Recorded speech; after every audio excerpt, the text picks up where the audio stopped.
أعوذ بالله من الشيطان الرجيم. بسم الله الرحمن الرحيم. ولا تجادلوا أهل الكتاب إلا بالتي هي أحسن إلا الذين ظلموا منهم وقولوا آمنا بالذي أنزل إلينا وأنزل إليكم وإلهنا وإلهكم واحد ونحن له مسلمون. وكذلك أنزلنا إليك الكتاب فالذين آتيناهم الكتاب يؤمنون به ومن هؤلاء من يؤمن به وما يجحد بآياتنا إلا الكافرون. وما كنت تتلو من قبله من كتاب ولا تخطه بيمينك إذا لارتاب المبطلون. بل هو آيات بينات في صدور الذين أوتوا العلم وما يجحد بآياتنا إلا الظالمون. وقالوا لولا أنزل عليه آيات من ربه قل إنما الآيات عند الله وإنما أنا نذير مبين. أولم يكفهم أنا أنزلنا عليك الكتاب يتلى عليهم إن في ذلك لرحمة وذكرى لقوم يؤمنون. اور تم اہل کتاب سے جھگڑا مت کرو مگر اسی طریقے پر جو سب سے اچھا اور بہتر ہو. ہاں، جو لوگ ان میں سے ظالم ہیں ان سے ان کی زبان میں جھگڑنے کی اجازت ہے، اور تم ان سے یہ کہو کہ ہم اس کتاب پر ایمان لائے جو ہماری طرف نازل کی گئی، اور اس کتاب پر بھی ایمان لائے جو تمہاری طرف اتاری گئی، اور ہمارا اور تمہارا خدا ایک ہی ہے اور ہم اسی کے فرما بردار ہیں. اور اسی طرح ہم نے آپ کی طرف کتاب نازل فرمائی ہے. پھر جن لوگوں کو ہم نے اس سے پہلے کتاب عطا کی ہے وہ اس قرآن پر بھی ایمان لاتے ہیں، اور ان لوگوں میں سے یعنی قریش اور عرب کے لوگوں میں سے بھی بعض وہ ہیں جو اس قرآن پر ایمان رکھتے ہیں. اور ہماری آیتوں کا انکار تو صرف کافر لوگ ہی کرتے ہیں.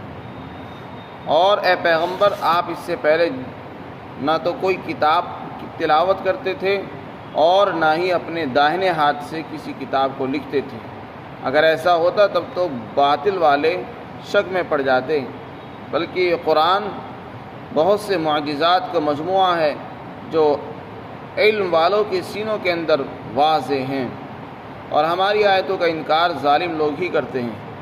اور انہوں نے یہ بات کہی کہ ان پر ان کے پروردگار کی طرف سے معجزات کیوں نہیں اتارے گئے. آپ ان سے جواب میں کہہ دیجئے کہ معجزات اور نشانیاں اللہ کے قبضے میں ہیں، اور میں تو صرف واضح طور پر ڈرانے والا ہوں. کیا ان کو یہ بات کافی نہیں ہے کہ ہم نے آپ پر کتاب اتاری ہے جو ان کے سامنے پڑھی جاتی ہے؟ بے شک اس کتاب کے اندر رحمت اور مہربانی ہے اور نصیحت ہے ایمان والے لوگوں کے لیے.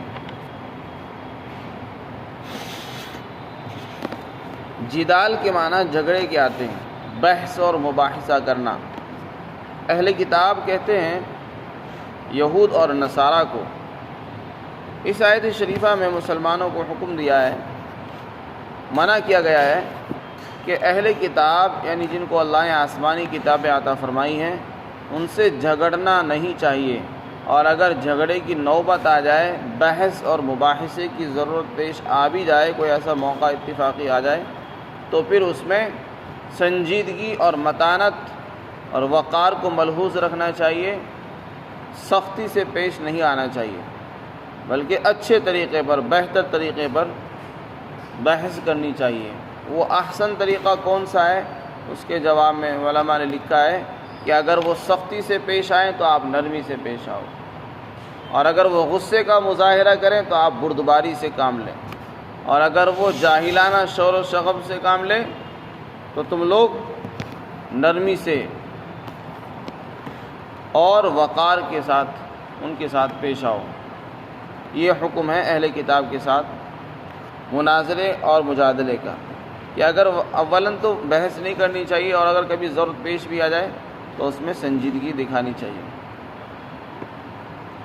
لیکن کچھ لوگ وہ ہوتے ہیں جو سنجیدگی سے بھی نہیں مانتے، یعنی اگر ایمان والا ان سے بحث کر رہا ہے، نرمی سے پیش آ رہا ہے، تو وہ اس کی نرمی کو کمزوری سمجھ بیٹھتے ہیں۔ تو فرمایا کہ جو لوگ ظالم ہیں اور سختی سے پیش آ رہے ہیں، تو ایسے لوگوں کو ان کی زبان میں ہی جواب دینا چاہیے تاکہ ان کی جہالت کا کاٹ کیا جا سکے۔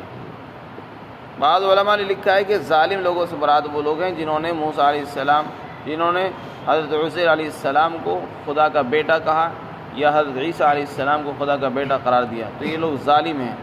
یا یہ کہا کہ ان اللہ فقیر ونحن اغنیاء، اللہ تعالیٰ تو فقیر ہے، نعوذ باللہ، اور ید اللہ مغلولہ، اللہ کا ہاتھ بندھا ہوا ہے، نعوذ باللہ۔ اس طرح کے گستاخانہ جملے جن لوگوں نے کہے ہیں تو وہ ظالم اور کافر ہیں۔ تو ایسے لوگوں کے ساتھ نرمی کی اجازت نہیں ہے، بلکہ وہ جس طرح بھی پیش آئیں ان کے ساتھ اسی طرح بحث کرنی چاہیے۔ پھر آگے ان کے ساتھ بات کرنے کا طریقہ بیان فرمایا کہ جو لوگ یہودی اور عیسائی ہیں، اگر کبھی ان سے بحث کی ضرورت پیش آ جائے تو آپ ان کو جواب میں کیا کہو گے؟ اس لیے کہ اگر بحث برائے بحث ہو تو اس کا کوئی حاصل و نتیجہ نہیں نکلتا۔ مباحثہ اور مناظرہ اس غرض سے ہونا چاہیے کہ سامنے والے کو اطمینان ہو، اس کے دل میں جو اشکالات ہیں، اعتراضات ہیں، ان کا صحیح جواب اس کو ملے اور اس کا ذہن صاف ہو جائے اسلام کی طرف سے۔ تو اگر کسی آدمی کا ذہن صاف نہیں ہے اور وہ صاف کرانا چاہتا ہے تو اس کو صاف کرنے کی نیت سے اس سے بحث کرنی چاہیے۔ اچھا، اہل کتاب سے کیسے بات کرنی ہے؟ ان سے بات کرنے کا طریقہ بتایا کہ دیکھو اگر تم یہ کہو گے کہ تم یہ کام غلط کرتے ہو، یہ کرتے ہو، تو وہ بات نہیں سنیں گے۔ فرمایا تم اس طریقے سے بات کرو کہ دیکھو ہمارا اور تمہارا خدا ایک ہے، یہودی بھی اللہ کو ایک ہی مانتے ہیں، اہل کتاب اللہ کو ایک ہی مانتے ہیں اور ہم بھی اللہ کو ایک مانتے ہیں، تو خدا میں تو کوئی اختلاف نہیں۔ اور تم بھی یہ جانتے ہو کہ اللہ نے اپنے بندوں کی ہدایت کے لیے آسمانی کتابیں اتاری ہے، پیغمبر بھیجے ہیں، اور ہم بھی اس پر ایمان لاتے ہیں، تم بھی ایمان لاتے ہو، اور اللہ نے پیغمبر بھیجے، اس کو ہم بھی مانتے، تم بھی مانتے ہو۔ تو جب یہ بات ہے نہ تمہیں پیغمبروں میں اختلاف، نہ اللہ کے وجود میں اختلاف، تو پھر جھگڑا کس بات کا؟ پھر تو مباحثے کی، بحث کی ضرورت ہی پیش نہیں آنی چاہیے۔ لیکن کچھ لوگ ایسے بھی ہیں جو حضرت محمد صلی اللہ علیہ وسلم کو ضد اور عناد کی بنا پر نبی نہیں مانتے اور گستاخانہ جملے کہتے ہیں، یا حضرت عزیر کو خدا کا بیٹا قرار دیتے ہیں، یا عیسیٰ کو خدا کا بیٹا قرار دیتے ہیں۔ تو ایسے لوگوں سے بحث کی ضرورت ہے، ایسے لوگوں کے ذہن کو صاف کرنے کی ضرورت تھی۔ تو اس لیے فرمایا کہ جب ایسے لوگوں سے سابقہ پڑے تو ان سے کہو کہ ہمارا خدا تمہارا خدا سب کا ایک ہی ہے، ہم بھی یقین رکھتے ہیں کہ اللہ نے انبیاء کو بھیجا ہے، تم بھی یقین رکھتے ہو، بلکہ ہم تو تمہارے نبی کو بھی مانتے ہیں، حضرت موسیٰ علیہ السلام پر بھی ہم ایمان لائے ہیں، عیسیٰ پر بھی ایمان لاتے ہیں، تمام نبیوں پر ایمان لاتے ہیں، اور ہم جیسے قرآن پر ایمان لاتے ہیں، تورات پر بھی ایمان لاتے ہیں، تورات کو بھی مانتے ہیں، انجیل کو بھی مانتے ہیں، زبور کو بھی مانتے ہیں، سارے آسمانی صحیفوں کو مانتے ہیں۔ ان سے یہ کہو تو جب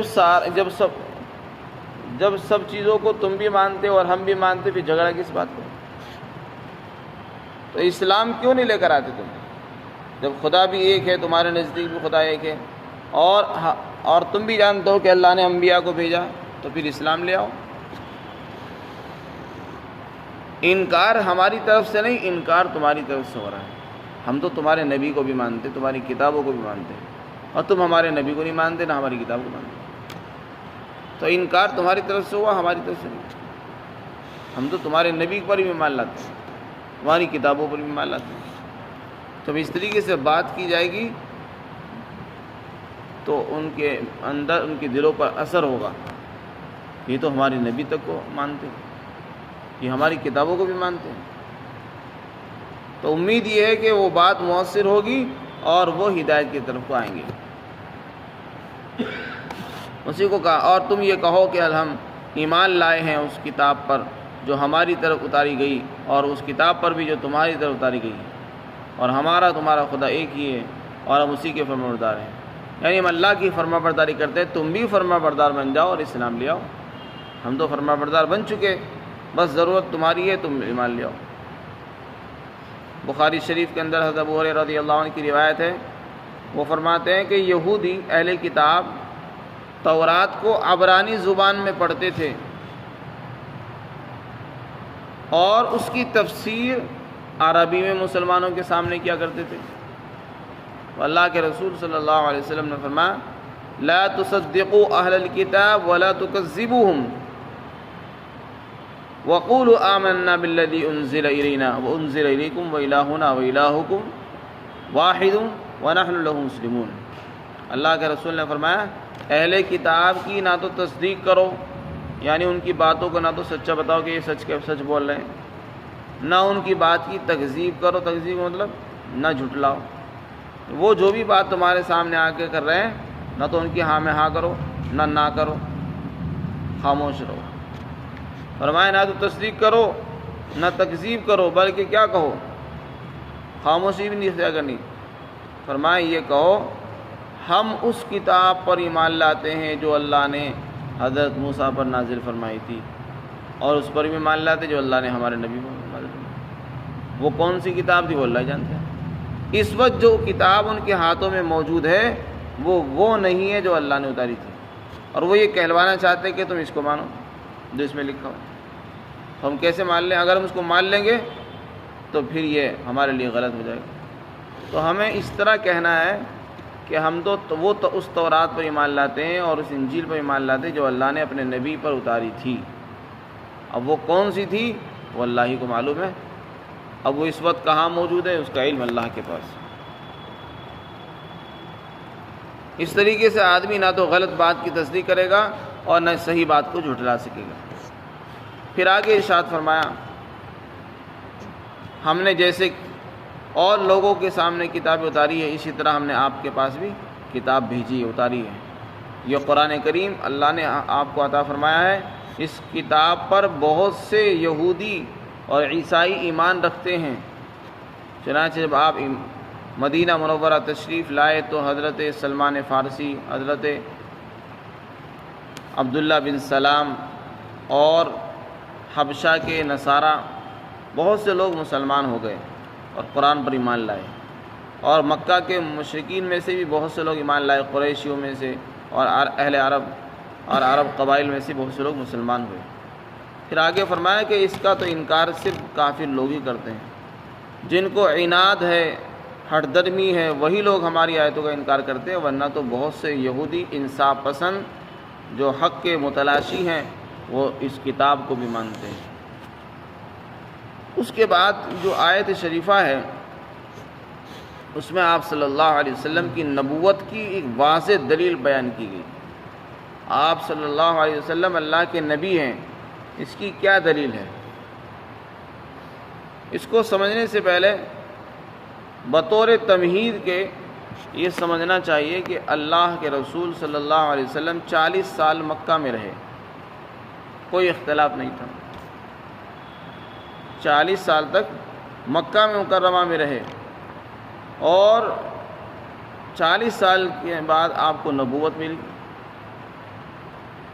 اور 40 سالہ عرصے کے اندر آپ نے نہ تو کسی سے لکھنا سیکھا نہ پڑھنا سیکھا، بلکہ آپ امی کہلاتے تھے۔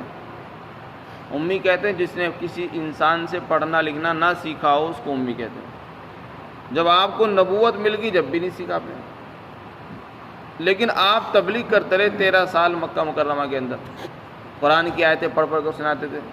تو مکہ کے مشرکین یہ اعتراض کرتے تھے کہ یہ جو آیتیں ہمارے سامنے بنا کر پیش کرتے ہیں، انما یعلمہ بشر، انہیں کوئی انسان آتا ہے وہ سکھا کے چلا جاتا ہے، اور یہ وہ ساری باتیں ہمارے سامنے پیش کرتے ہیں، ورنہ انہوں نے کہیں پڑھا لکھا تو ہے نہیں، نہ انہوں نے پڑھنا سیکھا ہے نہ لکھنا سیکھا ہے، تو یہ کہاں سے بنا کے لا رہے ہیں؟ حالانکہ وہ آسمان سے اتر رہی تھی، اور وہ کیا کہتے تھے کہ کوئی انسان ہے جو ان کو سکھا کر چلا جاتا ہے اور یہ پھر ہمیں سناتے ہوں۔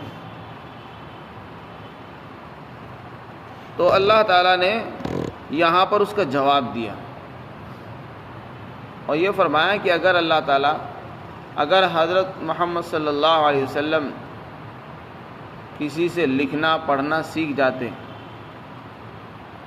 اور لکھنا سیکھ لیتے یا پڑھنا سیکھ لیتے اور پھر اس کے بعد قرآن پیش کرتے لوگوں کے سامنے، تب تو ان کا اعتراض پکا ہو جاتا کہ انہوں نے تو پڑھنا لکھنا سیکھ رکھا ہے، جب یہ پڑھے لکھے آدمی ہیں تو یہ خود بھی بنا سکتے ہیں اس طرح کی آیتیں۔ تو بہت ممکن ہے ہمارے سامنے جو یہ آیتیں پیش کر رہے ہوں یہ انہوں نے اب خود پڑھ کے بنا کے پیش کر دی، لیکن اللہ نے آپ کو شروع سے ہی دور رکھا تاکہ کل کو کوئی کہہ نہ سکے کہ یہ تو اپنے علم کے مطابق ہمارے سامنے پیش کر رہے ہیں۔ البتہ انہوں نے دوسرا شوشہ چھوڑ دیا کہ خود تو پڑھے لکھے ہیں نہیں، البتہ کوئی اور آتا ہے ان کو وہ سکھا دیتے چلا جاتا ہے۔ تو اس کا جواب دیا گیا، اور بھی جگہ دیا گیا کہ بھائی ٹھیک ہے، ہم مان لیتے ہیں آپ کی بات کہ ان کو کوئی اور انسان سکھا کر چلا جاتا ہے، تو تم بھی تو انسان ہو، اگر انہوں نے قرآن بنا دیا ہے کسی سے سیکھ کر سن کر، تو تم کوئی ایک آیت بنا کر تو دکھاؤ۔ تم فصیح ہو، بلیغ ہو اور عربی کے ماہر ہو، ایک آیت بنا کر دکھاؤ، ایک سورت بنا کر دکھا دو، کوئی حصہ بنا کر دکھا دو قرآن کا۔ لیکن وہ عاجز رہ گئے، بے بس ہو گئے۔ تو ان کا یہ عاجز ہونا یہ اس بات کی واضح دلیل تھی کہ اللہ کے نبی نے کسی سے سن کر کسی سے سیکھ کر آیتیں نہیں پیش کی، بلکہ وہ اللہ کی طرف سے اتاری ہوئی آیتیں تھیں جو اللہ کے رسول نے بیان فرمائی ہیں۔ اور اگر وہ کسی سے سیکھ کر پیش کرتے تو مکہ والے بھی سیکھ سکتے تھے، لیکن انہوں نے کسی سے سیکھ کر پیش ہی نہیں کی، بلکہ ایسا بنانے سے وہ قاصر رہ گئے اور عاجز ہو گئے۔ تو اس سے آپ کی نبوت کی دلیل معلوم ہوتی ہے کہ آپ اللہ کے نبی ہیں اور اللہ نے آپ پر قرآن کی آیتیں نازل فرمائی ہیں۔ اسی کو فرماتے ہیں کہ آپ اس سے پہلے نہ تو کسی کتاب کو پڑھتے تھے اور نہ ہی اپنے ہاتھ سے لکھتے تھے، اور اگر ایسا ہو جاتا پھر تو باطل والے شک میں پڑ جاتے۔ پھر آگے فرمایا بلکہ بات یہ ہے کہ یہ قرآن کریم بہت سے معجزات کا مجموعہ ہے، اور یہ معجزات وہ معجزات ہیں جو اہل علم کے سینوں میں محفوظ ہیں، واضح طور پر موجود ہیں۔ چنانچہ علماء اہل کتاب کے جو علماء تھے وہ جانتے تھے، ان کے سینوں میں یہ بات موجود تھی کہ جو آخری نبی تشریف لائیں گے وہ امی ہوں گے، یعنی پڑھے لکھے نہیں ہوں گے۔ یہ بات ان کو اچھی طرح پتہ تھی، مکہ والے بھی جانتے تھے، مدینہ کے یہودی بھی جانتے تھے، اور جب آپ مدینہ پہنچے تو انہوں نے اسی چیز کو دیکھ کر ایمان قبول کیا۔